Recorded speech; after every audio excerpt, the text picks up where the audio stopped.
Hi and welcome to the channel. Today I'm going to be taking you on an early June garden tour.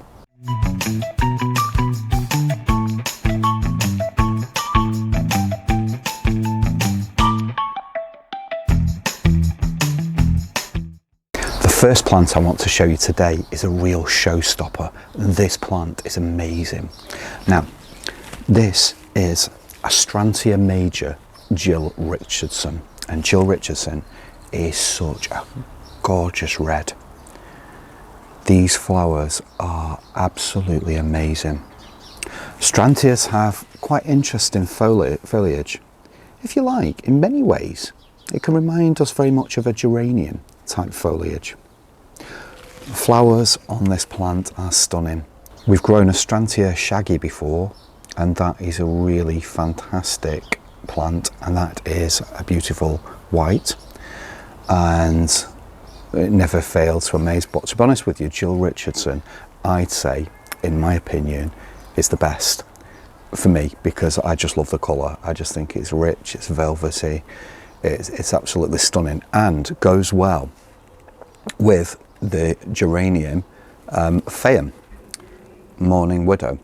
And this is a beautiful geranium, loves shade, so you can grow this in deep shade, semi-shade, and it will thrive. But you will find that the bees are more attracted to geranium Phaeum than they are to any other geranium. It's all to do with the colour, but they absolutely adore it, and you will always find the bees wherever this plant is. So if you're looking to add more bees to your garden, bring them in, then this is the plant to have. And like I say, it grows well in shade, it grows well in semi-shade, and it's fantastic. Once it's finished flowering all together, so once all these flowers are spent and there's no more on the plant, we will cut it right back to the ground. It will come back, but with Phaeum, it will not grow back as tall as it is now. So how you see it here, it's not going to be this height. It'll probably be, I'll show you with my hand, probably about to this point here. So it will never grow back as tall as what it is, but it will grow back and will produce lots more flowers, and that's what we want. But Jill Richardson for Astrantia, you know, if you're looking for an Astrantia and you've never grown them before, give it a try. And Jill Richardson's certainly a good one to start with, because the colour's rich when they first come out. Obviously the flower petals fade over time and they become much paler, but when they first come out, that rich, beautiful red is absolutely stunning. Hydrangea's doing very well behind me. That's got all its flowers on. It's getting ready to blossom. It really is. And look at all this Hydrangea as well. It's beautiful. Grass next to me on either side. So rich, so green. It's great to have these greens in the garden. You almost feel like you're somewhere exotic, like you're in a jungle or somewhere. It's absolutely amazing. We love these perennial grasses, and there's quite a few, as you can see, bobbing through. We've got lots going on there. We've got Hydrangea Annabelle. Now, Hydrangea Annabelle, if you have not grown that before, that's a really interesting plant. Now, with Annabelle, she tends to be quite wiry. Her stems are very brittle. They can break, so if you have some strong winds, you can sometimes find bits and pieces snapped. But to be honest with you, this plant is in a container, and it's doing really well. We have a support around there, and that is really good. Some of the stems have come out of the support, but that's okay. But look, we have a support around there, and that helps her to stay upright. Otherwise, she has a tendency to flop sometimes. She has beautiful, absolutely gorgeous white flowers. And to be honest with you, it's the best. It doesn't come better than Annabelle. There is also a variety. This is the more traditional Annabelle. There's also Strong Annabelle. So if you've not heard of that one before, that is well worth growing. Strong Annabelle, obviously it's stronger. The stems are much stronger, and that helps to support the plant, especially in high winds. And you know, if you've got the plant swaying and stuff like that in the breeze, you know, it's more likely to stay upright. But here in this shelter position, we've not had a problem with her, with this more traditional Annabelle, and I absolutely love it. I think the flowers, when they come out, you're going to absolutely love them. We'll bring you back to this plant, honestly. On the table here, I've got some cornflower, and this one is a variety called Black Ball. And you can probably begin to see where it's getting its name from. Look at those flower heads. Look at those blooms, they look fantastic, and they're going to get better black ball. Now these plants are going to be interspersed within the border here in front of me, and they will look nice. They will just give that extra bit of height and that bit of showy effect that we're looking for, and they will be fantastic. Once they get a bit bigger and they're settled, we'll get them settled into the garden and they will look great along that border. Now we've got some liatris here as well, and this is a beautiful one. This is going to have beautiful pink flowers. I think I found before the odd flower bud coming along. I did see one earlier, but these are going to be fantastic when they come up. Absolutely amazing. Look how green they are, how happy they are in this container. Again, you can do so much with a container. You have a container like this, you know, choose some plants, you know, to go in there. With the liatris, these are planted as corms, so they literally go in there, they're planted and they just come up. But when they do their thing, this is going to be a stunning display. But with a container, you can fill it full of anything you want. So you could fill it full of spring bulbs, daffodils, you could get tulips in there, you know, in a container, and just place it on a table like this and it looks stunning.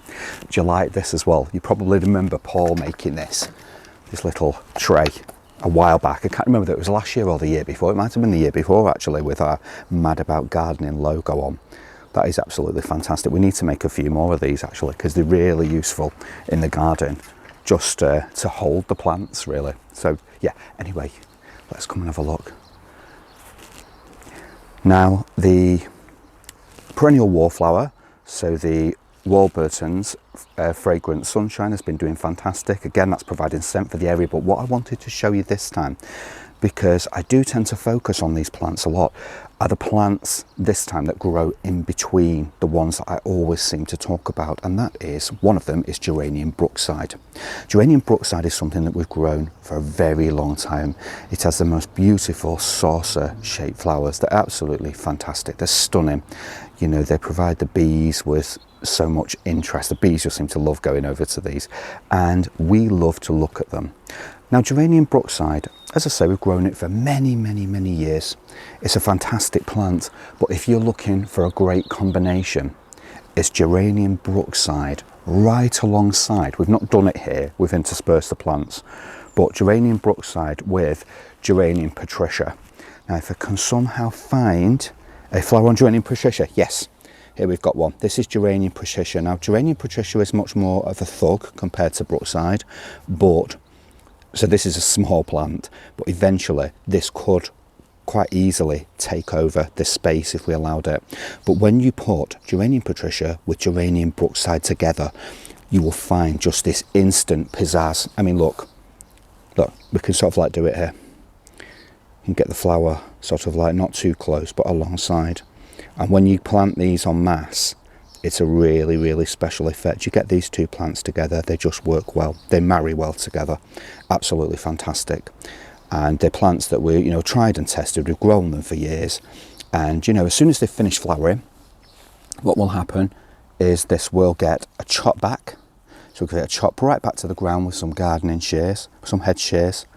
And then it will come back and bloom again and continue to bloom throughout the summer. Rosa Superstar. I've probably mentioned before, this has been in this garden since the mid-1960s and it's still going strong. It's had a good prune this year. I'll give it a good prune.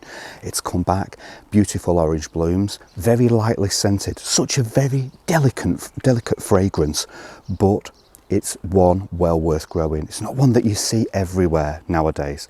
There's so many other roses taken over, and I just think it's nice to include these slightly more traditional roses that we used to grow decades ago in our gardens. I think it's just a nice thing to bring them back. I'll tell you what another one is as well, and it's a hybrid tea rose, is Peace. And obviously that was introduced after the Second World War, so that came out 1945 if I remember correctly, or 46. No, the end of the Second World War was 45, but I can't remember when the rose came out, Peace. But it's a really beautiful rose, and it's something that a lot of people did used to grow in the gardens, and certainly as a child I remember seeing that in all the gardens around here. Not all of them, but so many of them. Whereas now they've all gone. You know, roses seem to have in some ways come out of favour. I think they're coming back in again now, but I think we should all have these roses in the garden, and peace is definitely one that we should be growing. If you've not grown that before, give it a try. Now, phlox is doing absolutely amazing. That is stunning. When that comes out, it's Phlox paniculata spatsuma. You're thinking at the minute, yeah, it's really, really healthy looking. You know, if you have a problem with phlox and slugs, Phlox spatsuma is absolutely an amazing one to grow, because as you can see, it doesn't get ravaged. It's happy and it grows pretty quickly. It's a pretty strong plant as well. It likes to take over, it likes to spread and do its thing. We've got a small piece coming up here. In fact, we've got a few pieces, look. So we've got one there. So it does like to spread a little bit, which is good. That's what we want. We want strong plants, but we want the scent as well. As you know, with regards to gardening, scent is really, really important to me. I think a garden should be filled with it. Every opportunity, every corner, every nook and cranny of the garden should include scent. And this plant provides us with that. And I can't wait to show you the lovely flowers, but I just wish that when they are out that you could smell the scent, because the scent is truly divine. I'm trying to look at what else we can show you. Stipa tenuissima. Now, Stipa tenuissima, these lovely grasses that we have running through the border. Remember, in garden design, you need that repetition flowing through. You do not want just one plant, then another plant, all different varieties of plant placed together. Notice the phlox. I've said this before, the geraniums running through. You know, you've got the Stipa tenuissima running through, so this theme's going through the space. There's something else I want to come back to after the Stipa tenuissima, but we'll go on to that in a minute. Stipa tenuissima is my favourite grass. Look at the flowers. It's a beautiful grass that blows gently in the breeze. They're beginning to come about. Over time, this plant will just look frothy. And when I say frothy, when you come back to this plant in a few weeks' time, I'm telling you now, you're going to be amazed. It's frothy. It blows in the breeze. It does now, but you wait till that froth starts and it just pours over and hangs over the borders. You're going to be amazed. If you've not grown Stipa tenuissima before, give it a try. It's a grass that self-seeds very, very freely, so we have lots of offspring around in the area. There's a few coming up there. There's quite a few babies there. One there, look, one there. So if you come right in here, there's a really small one coming up there as well. So you have lots of babies around, but look, lots of babies coming up, and they will turn into big grasses like this eventually if we leave them in place. Some of them will have to be taken out because there's so many of them, but some will stay in. We don't want the garden filled with Stipa tenuissima, but you know, we are happy that it's there. We've got our Hydrangea, so we've got Cobalt Star and Neptune's Gold here, but what I wanted to show you was our Salvias. Now, as you may remember, we had to replace all the salvias in this border because they died due to the water situation. During the winter, we had quite a wet winter, autumn, winter and spring, and they all seemed to die on us.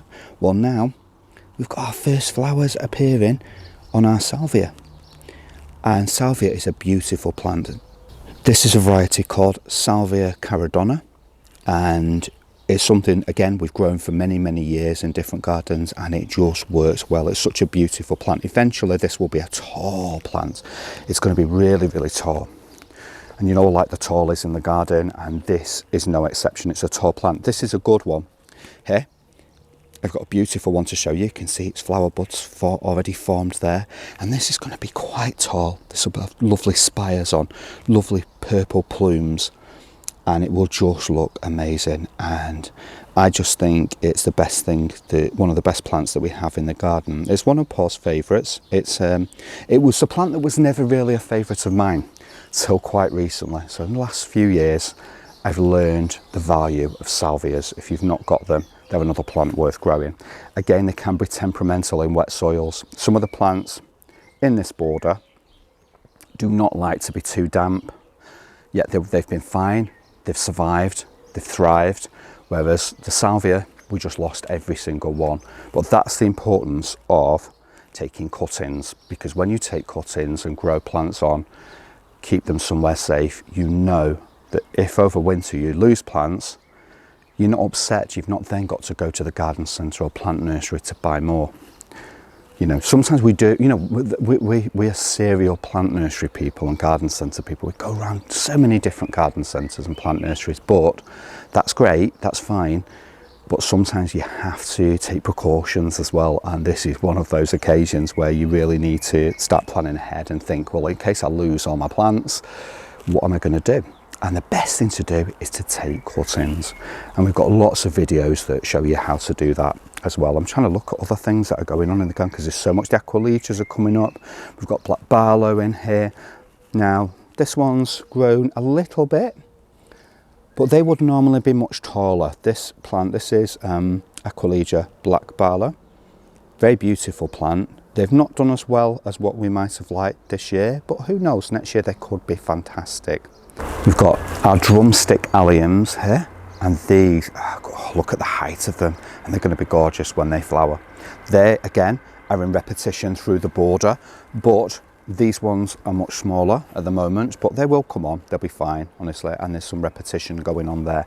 But these are going to be absolutely fantastic when they flower, all the way through the border. So they run through, we've got that theme running through. This is normally, in say another month's time, a very different place to what you see it now. It's starting to come on, but there's still room for improvement. There's still things waiting to burgeon, things waiting to happen. And eventually this will just be the most beautiful border you could wish to see in any garden. Honestly, it truly will. And it's timing. Gardening is all about, everything has a season. There's a time for us. We're the same, human beings, animals, there's no exception to the rule. And in a garden, there's always that perfect moment. For this border, it's yet to come, but when it does, it's well worth the wait. We've got our tomatoes in here, growing along the fence. There's going to be some changes going on in this border here, because what's going to happen, I think the plan is to have tomatoes in here this year. So it's not going to be used in the traditional sense that we've been using it. Oh, I just love that of the charge, that colour. It's a beautiful colour. Those stems, look at that. Garlic's in here. So garlic's doing well, but the plan is to use this area for tomatoes because we're limited with space with regards to our tomatoes, how many we've grown, and we do enjoy our tomatoes. So we want those in this space. We may as well utilise the space. We may as well use it for its use the space that we have and try and make the best of it. You know, at the end of the day, it's better than having containers filled with tomatoes hanging around the garden. There's going to be lots of that anyway. We may as well utilise this space as well because it's quite a big little, you know, a big little space. But it is really, it's deceiving. You could fit quite a lot of tomatoes in there, and I think that will serve us well certainly throughout the summer. There's something I want to show you. Now this one is Galaxy Glow. It's a Euphorbia, and it's called Galaxy Glow. Now I saw this at a garden centre in Rhyl in Wales, and it's become one of our favourite garden centres ever.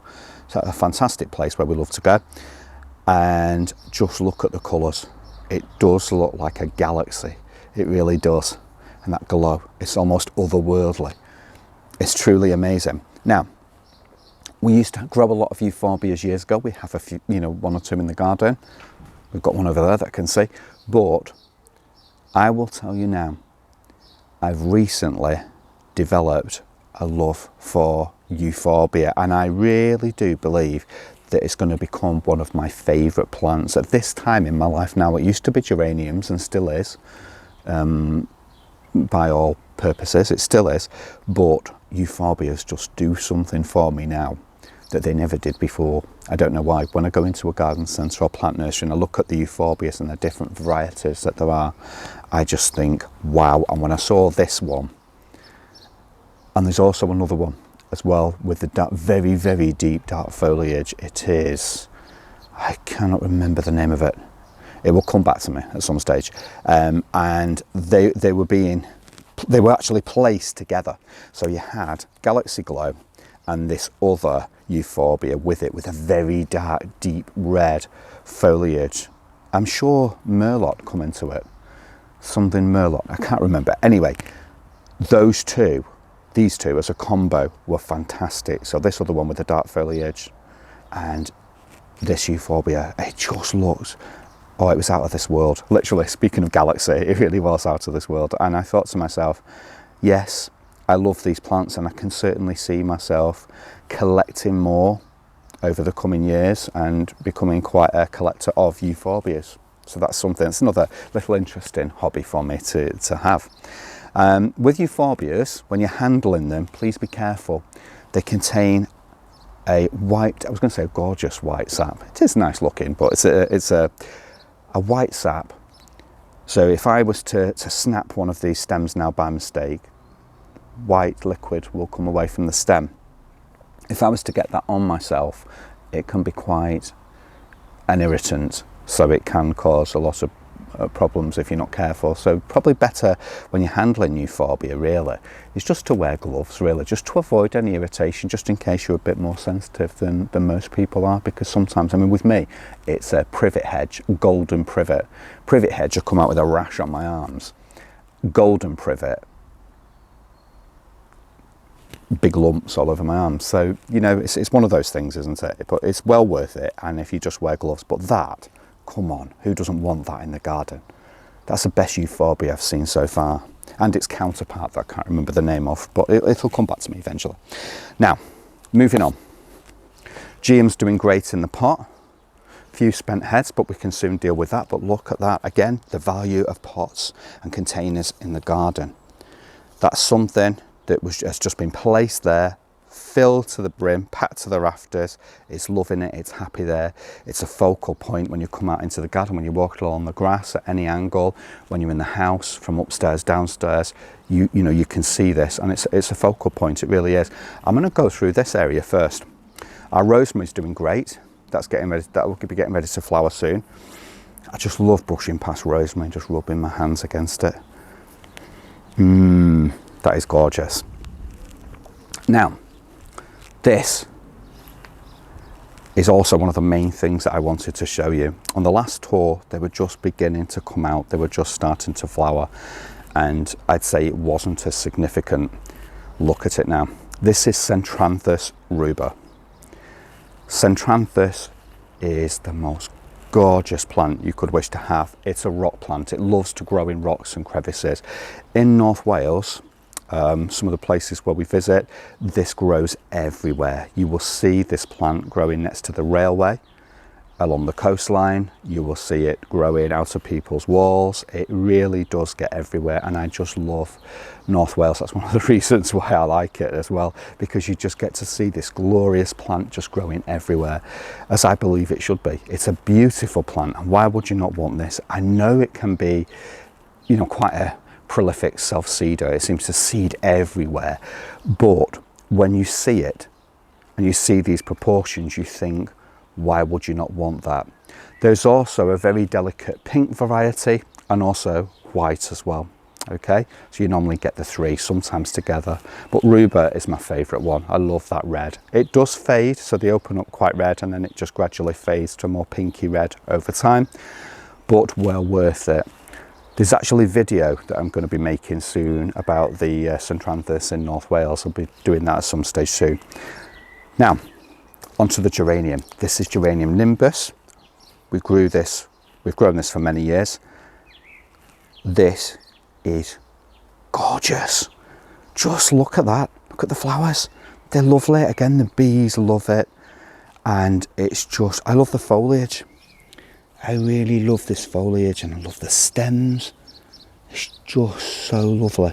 It's a really gorgeous plant, and I'm telling you now, this is the best yet. When we came here and we'd cleared some of the areas in the garden, and we placed this very tiny little plant about that big in this space, and the soil level at this bit underneath here is not very deep, okay, because there used to be a pond here and a water feature, so the water used to run down along here and cascade to where my foot is now, into the pond, which is where all this slate is, okay, and that was a water feature in the pond.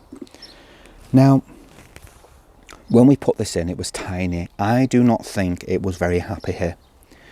for our time in this house so far. It's not been happy until this year, when it just seems to have gone, do you know what, this is my home, I'm going to spread along, I'm going to do my thing, and I'm just going to enjoy my life. And that's what it's done. We should all be living like this plant. You know, if you're not happy in a place, just figure it all out, work things out. And this is what the plant did, and look how happy it is now. It loves it, absolutely loves it. It's getting the sun as well, because you've got full sun in this aspect. The sun comes up where I'm pointing to now and sets over there, so literally it's getting full sun all day, because it's right in the middle of the garden. It's not close to a fence or anything. Now, onto our Armeria, or our Thrift. I'm going to come this side, because I don't want to get in create shadows, and bees enjoying it there. I just think this is also happy. Again, when it was planted, it was a tiny little plant, about so big. Now look at it, it's spread, it's doing its thing. I've probably said this 1,000 times if you've watched our other videos, but if you've not watched our videos before, I will tell you this bit of information for the first time. I used to pull this plant to pieces in my mum and dad's garden and sell it to old ladies in the backs, because mum lived in a terraced house just over the back there, and I used to sell it to people, and people did used to buy it, and it used to give me money for more plants. I didn't use compost though, I just used to get soil from the garden and fill these pots up, and but there you go. I'd rather spend the money on plants than compost. Now look at this one, superba. This is absolutely amazing. Persicaria superba, such a gorgeous plant. For me, I'm not as much a fan of the flowers. You probably are at home. I seem to like these stems. So if I take the flowers out of the equation, I've got this thing about these red patches on the stems. It just really does it for me, and I think even without the flowers, it looks just as beautiful as with. But that's just my own opinion. Superba does like to spread. It's a really good rockery plant, and it likes to do its thing. We've got some pomonium here. Now that's going to get ready. It's got its flower buds on. That'll open up with these gorgeous flowers. And pomonium has a nice, very delicate scent to it. It's not something you walk past and smell, but if you get your nose right in there to the plant, you will, when it starts to flower, you will be able to smell it. Absolutely fantastic. Now, over to the right, we've got a lovely geranium there. We've got Mavis Simpson, a really lovely geranium. I absolutely love this one. This is well worth growing.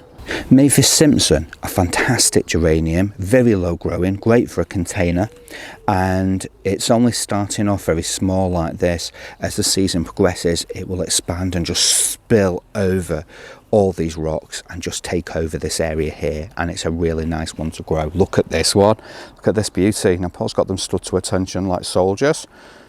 They've been tied up with sticks on. Look how wonky he is, but look how he stood to attention, because Paul likes everything stood like soldiers in the garden, which is a good thing really, that's not a bad thing at all. But he's wonky because it rained. It's rain damage. This is what happened. He got bent in the rain, he swayed over, and there's nothing you can do about that damage when it happens. You can straighten the plants, you're not going to be able to straighten the flower stem like this, okay? Just leave it. It's happy, it's doing its thing. The bees are still going into those little booths and getting the pollen, getting all that sweet nectar. They're loving it, they're happy, and do you know what? We should just leave them to it, to be honest, because that's great. Water damage does happen on plants, you know, if it rains heavy, and it was raining quite heavy as well when that happens, so my motto is just leave it. Now look at this one. This is Geranium ibericum. Just look at those deep blue flowers. They are absolutely amazing. Now Geranium ibericum flowers once, okay? Chop it back to the ground, get more foliage by all means, but this is its show. This is its show, and once it's done, that's it. It's not going to flower again for us. Now, we will cut it back just for the sake of new foliage, fresh growth, okay? Interspersed with this plant is Geum, totally tangerine. Look at that combo. Just look at that beautiful colour with the blue. That goes really, really well. And I've just noticed something behind as well. We've got on our sweet peas that we so lovingly placed along this fence. They're in pots because the pots are sort of like manoeuvred into the soil. The roots will go down into the soil, and the sweet peas are obviously, as you can see, happy. But look, we've got our flower buds on. So they're in place now because we've got our wire along the our string, sorry, along the fence, so they have a chance to grow right up the fence if they want to and over, and they're going to be absolutely stunning when they come up. That is lovely. They're doing so well already. I think it's because of all the nice days that we've been having. Now we have our Lichnis Chalcedonica Maltese cross, as it's often known, and it started with its first flower on. Just look at that beautiful gorgeous red. There'll be lots more flowers popping out alongside as well. And this started off as one plant, one small plant that's been divided into so many plants. And that's the beauty of gardening. You're getting plants for free, okay? You don't think, I've bought one of these plants, I'm now going to go and spend more money. If you can spend the money, great, that's fantastic, I'm so happy. But if you want to save money and you want to spend your money on experiences and other things, this is the perfect way to do it. From one plant, over a season, it grows, becomes 2 plants, becomes 3 plants, becomes 4 plants. You can do, you can take cuttings from plants. There are so many ways of creating new plants from nothing. You can use seed. So many ways of creating new plants from nothing, and that's the beauty of gardening. My poppies have gone over. If you look on the other video, they were out. It was perfect timing. If I'd have left it till June, they're finished, look. But inside those seed heads, we're going to let those seed heads form as they are doing already. They've already formed. Now we'll just keep going as the weeks progress, time progresses. I will keep checking them. When I come over to these plants eventually, these stems, shake them, and I hear rattling inside, and I've got holes appearing all around the top bit here. The little holes will appear. The seed will be ready, and if I knock it all over the place, we'll get more poppies coming up, but I'll also sow some as well. We'll sow some of these seeds and create new plants. Now, our Prunus nigra, doing really, really well. This was dedicated to Ben, our Bengal cat, and when he passed away, this was his dedication. What a dedication. That's going to last for a long time to come. That's going to be here for many, many years. And I just know that it's just perfect for this garden. And I know that it's what a lovely tribute. Now, speaking of tributes, Rosa Super Dorothy, in memory of Paul's mum. She's done better than ever. I said this year will be the year. It's a rambler. This year will be the year when she gets to the top of the fence. She did. She's at the top of the fence. She's over the fence now. She's off and running. Beautiful, delicate pink flowers beginning to appear. They're going to open in the next few days, I'd say. They will literally open in the next few days with the sunshine. Once the sun sweeps round onto this fence shortly, in the next hour or so, maybe 2 hours, okay, they will start to open. I'd say within a few days they will open. They're not ready to open today, sorry, but they will be open in the next few days. There's a few on there as well ready to open, and it's just filled with beautiful small pink flowers. Now, Rosa Super Dorothy, if you've not grown it before, it's another really nice one. If you're growing plants for scent though, roses for scent, it's not the one for you, okay? When it comes to scent stakes, very low, okay? So out of 10, I'd give it a 2 for scent, okay? 10 being the most scented and 2 being quite low. But when it comes to beauty, I'd give it 10 out of 10. It's well worth growing. If you've not grown this rambler before, give it a go. We've also got another rose here, and this is after our cat daughter, Honey, Rosa Sweet Honey. Rosa Sweet Honey, very good disease resistance, as you can see. It has fantastic blooms, beautiful honey colour blooms with a honey scent to them. One snag, the only snag is not in the growth or in the flowers. If you took them for cut flowers, because I like to cut flowers, I like to have cut flowers, I like to bring them into the house, you bring them in by the following day, possibly the day after, it doesn't work, honestly. For some reason, taking them off the plant, bringing them in, does not work. So, you know, it's worth bearing in mind. Our sedum, there, we've got Matrona.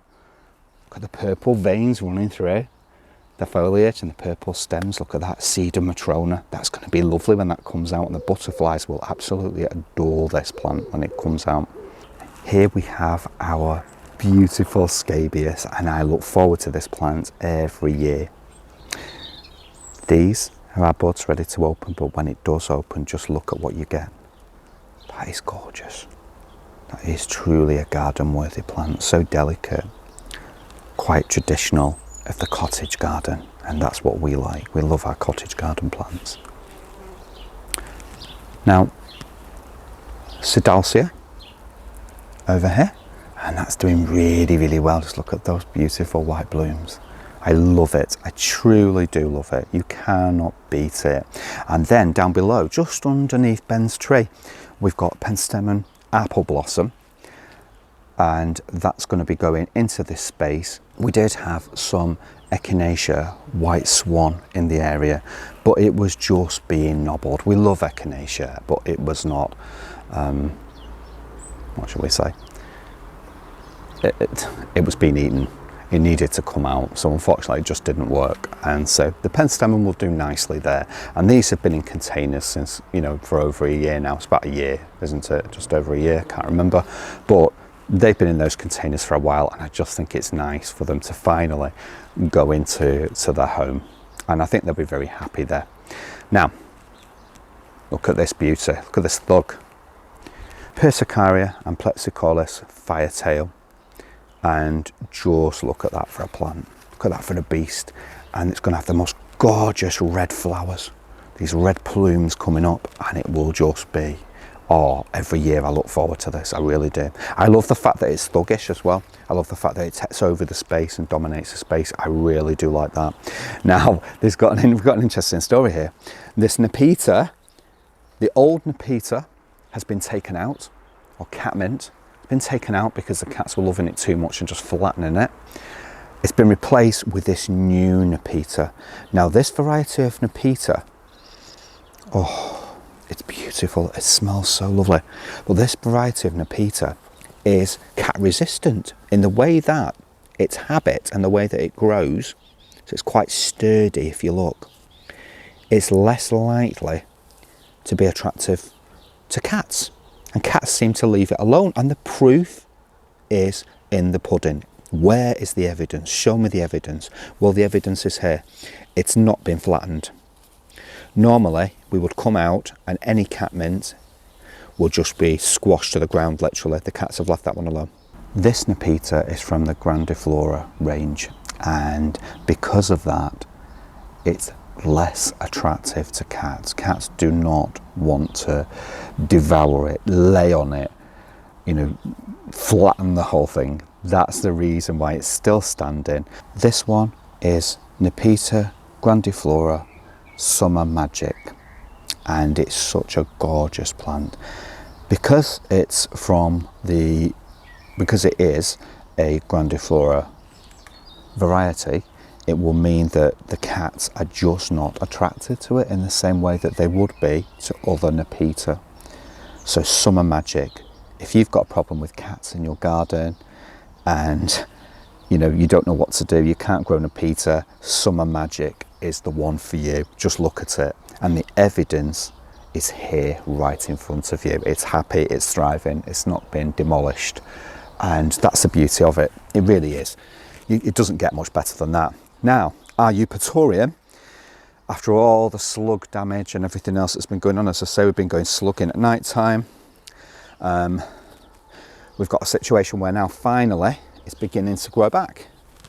So we have so many stems. Normally at this time of year now, it would be so high. It will be right up the fence by now, and there will be so many stems. It's not doing as well this year. It's had a difficult start, and we've just got to keep on top of the slugs, taking the slugs away, putting them in a pot at night time, taking them to the field and just letting them run free and eat whatever they want to on the field. That's the best thing to do.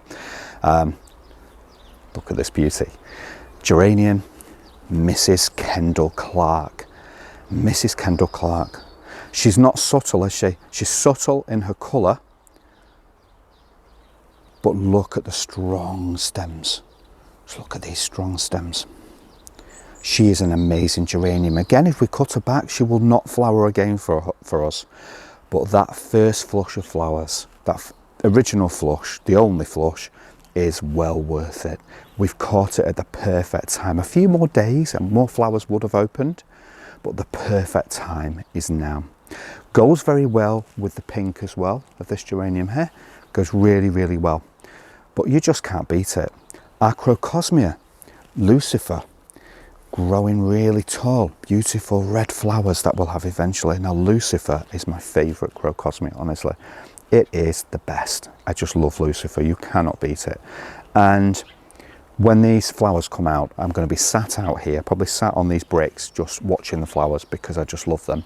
And Crocosmia, I find that, well, we all find, they do not flower for very long, in my opinion. They've not got the longest flowering period, but when they're out, they're well worth having in the garden.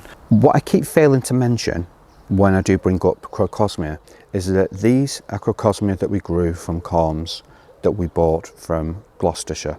Okay, so they were bought as corms. We put them in the into containers first of all, obviously potted them up, watered them, looked after them. They came up.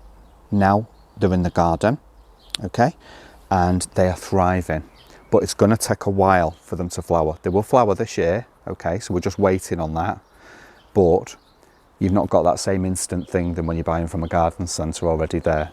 Do you get me? There's a bit of a longer wait, but well worth it. You know, you can grow them from the corms, just get them from the garden centre, plant nursery, and then just, you know, pot them up, get them to an appropriate height, and then pop them into the garden. Behind, grass doing absolutely amazing. Our Calamagrostis there, doing stunningly. Got all these flower spikes on. Wow. And that's going to be much taller. That will come up into the tree there. And eventually, we've got our Aquilegias going to seed. Now, my favourite seed, in case I haven't told you, is Aquilegia seed. I just love those tiny black balls. They're beautiful. Just run them in your hand. Yeah, definitely. Now, GM's doing fantastic. That's happy. In the border, our Lichnus coronaria. Again, this was a plant that we lost. It had to be replaced. So Paul's got some more Lichnus in there. And that's doing really well. Our Geranium Roseanne, doing well. It's about to flower. That's coming into bud. We've had one flower already that's just gone over, but yeah, that'll keep flowering throughout the entire season. Geranium Roseanne is sterile, okay? And it just keeps flowering. It doesn't go to seed. It just keeps on flowering throughout the season. That's why so many people have it in the gardens. I'm going to be honest with you. For some reason, I don't know why, it's not a favourite. I managed to be a collector of geraniums. It's not really a favourite of mine. But it's a nice geranium, it really is lovely. And the fact that you get flowers throughout the season, you can't lose really, can you? More Persicaria plexicolis in the background, firetail there, going strong. Oh, so much stuff happening. Oh, look at this for Crocosmia. Geranium mycorrhizum here coming to an end. This is going to be taken out altogether of this border to create further planting. We do need the space. Salvia nemosa, and this one is caradonna, so pink inspiration. This one has already started with some flower buds on, and eventually that will grow and do its thing. That will be so high, and which will be great to see. Lemon is a showstopper. It's Garnet, that's its name, and it is, oh, it's just divine. We've been growing it for years and years, different gardens, and just look at that. It's well worth having. All the bees like it. It's going to be amazing. It's just going to go from strength to strength. It's just starting at the minute, but when these blooms come out properly, I'm telling you now, it is amazing. Such a lovely plant to have in the garden. And look at our Hydrangea. And this one is Hydrangea planum. And it just, do you know, last year I remember these with little collars around them to protect them from the slugs, but look at it now. The others are a little bit slow, and we do have to keep on top of the slugs, moving them to the field because they are being affected in some ways. But look at this one. This one has saved the day. He said, you know what, I'm sick of all this. I'm going to flower. I'm going to do my thing. And that's what it's about. I want more of this in the garden. I want more strong plants like this that are saying yes to life. I want to live. I'm going to live. I'm not going to let you affect me. And look what happens. That is gorgeous. I can't wait for that to flower. Honestly, I am so happy about this. And look at this. Astipa tenuissima. Do not be fooled. At the minute, it looks amazing. Just look. But eventually, these beautiful grasses are going to be arching over the pathway. Honestly, you will be shocked at how this looks in another month's time. It will be absolutely divine. By a month and a half, literally, it's just smothering this entire area. Astipa tenuissima, I can't recommend it enough. It's an amazing grass. And if you've not grown it, we recommend it. Honestly, we really do. Now, this is something I've been waiting for. Philadelphus silver shower. Okay, Philadelphus silver shower.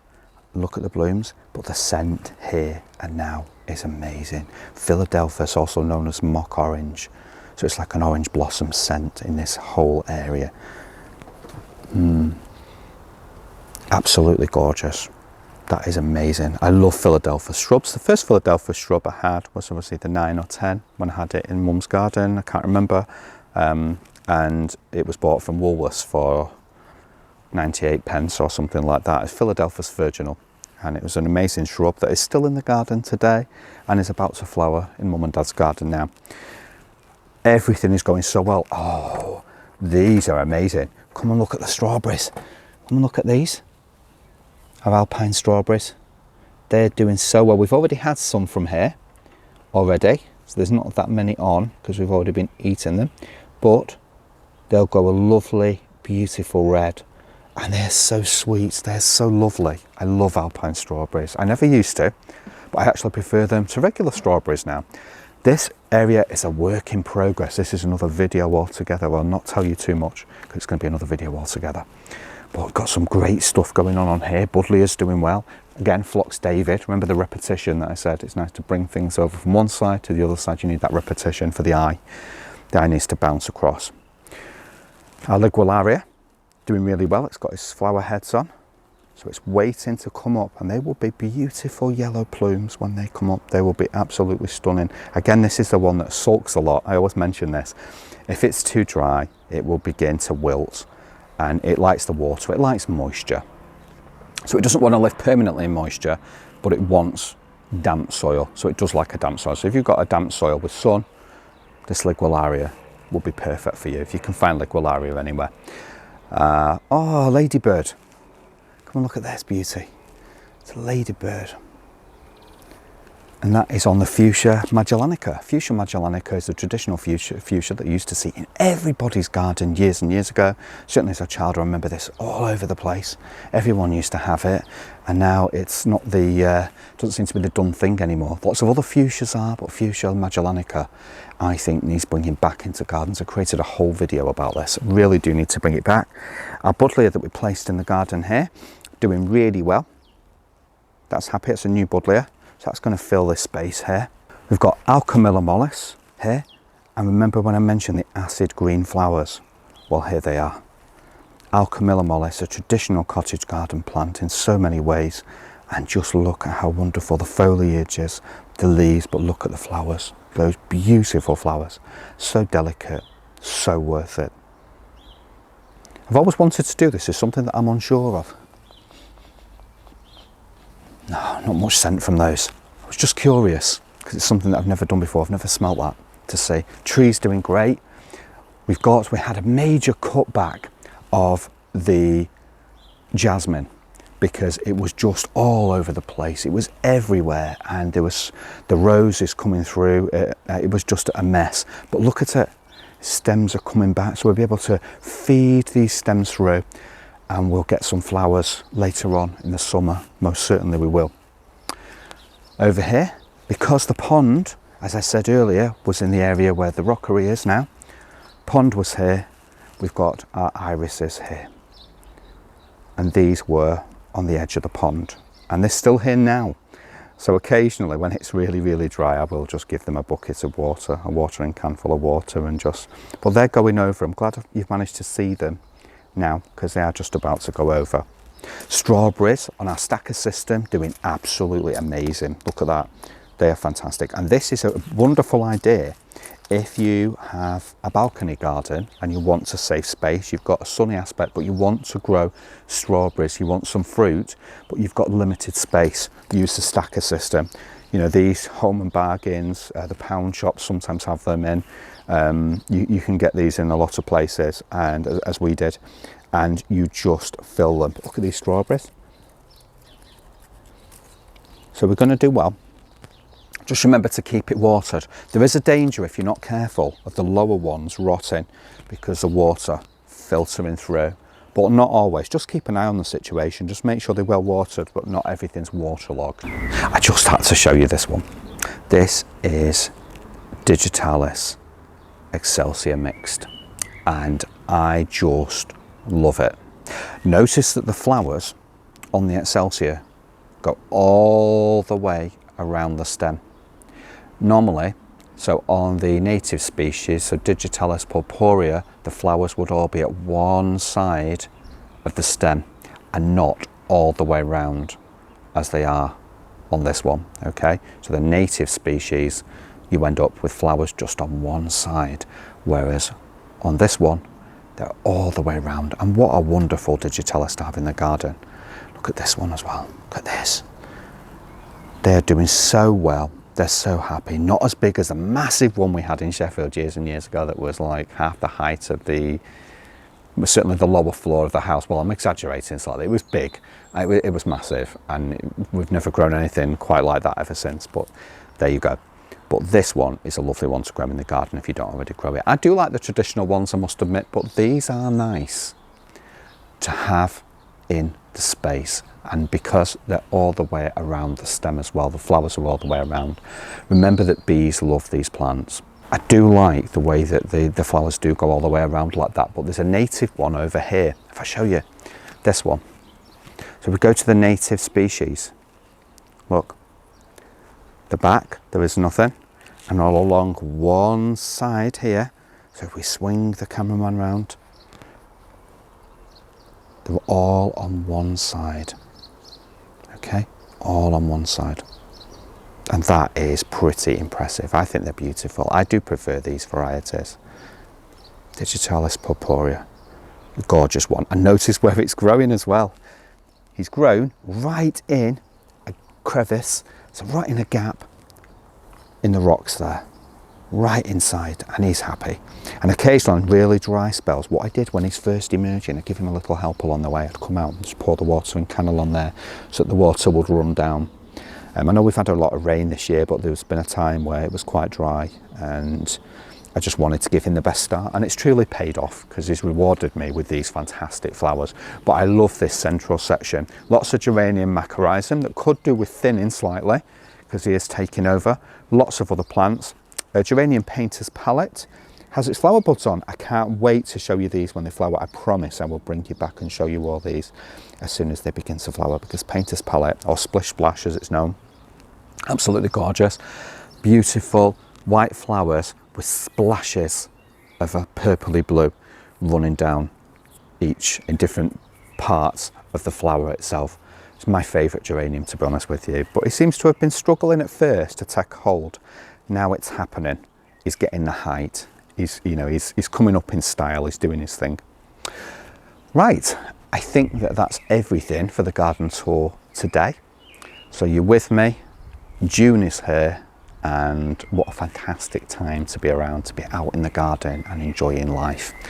Now, I want to thank you again for watching. If you have any comments, drop them in the comments box below. Also, please subscribe, because that will help. If you've got social media, please feel free to share our videos on social media, because that lets other people know about what we're trying to do here. And as I say, any questions, drop them in the comments box below. Thank you so much for watching. Do not forget to click the like button. That's the most important bit. So please like the video, and I will definitely see you very soon on the next one. Take care.